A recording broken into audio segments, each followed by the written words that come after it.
ஷஷ்டி ஷஷ்டி ஷஷ்டி. இந்த ஷஷ்டி யாருன்னு லாஸ்ட் ரீல்ல கேட்டிருந்தேன். நிறைய பேர் கரெக்டா கமெண்ட் பண்ணியிருந்தீங்க.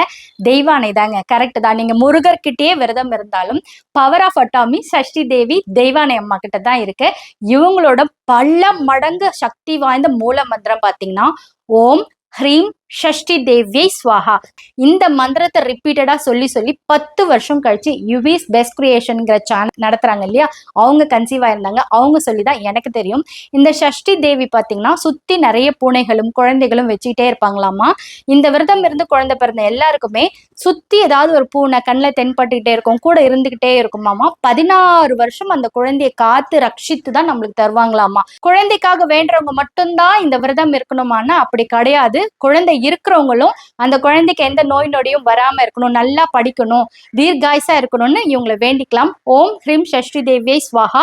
ஷஷ்டி விரத தண்ணிக்கு மட்டும் கிடையாது, தினமுமே சொல்லலாம், எப்பவுமே சொல்லலாம். எந்த மந்திரத்தினால எந்த பூஜைனால நம்மளுக்கு குழந்தை பிறக்கும் நமக்கே தெரியாது. ஸோ ரிப்பீட்டடா நீங்க ட்ரை பண்ணிட்டே இருங்க. எல்லாருக்குமே 16 செல்வத்திலும் முதல் செல்வமான குழந்தை செல்வம் கிடைக்கணும்னு இந்த ஷஷ்டி தேவியையும் முருகரையும் மனசார வேண்டிக்கிறேன். இந்த போட்டோவை ஃபுல்லா வைக்கிறேன், ஸ்கிரீன்ஷாட் எடுத்து பிரிண்ட் அவுட் போட்டுக்கோங்க. Divine doctor Jayashree lifestyle YouTube சேனலையும் மறக்காம ஃபாலோ பண்ணிக்கோங்க.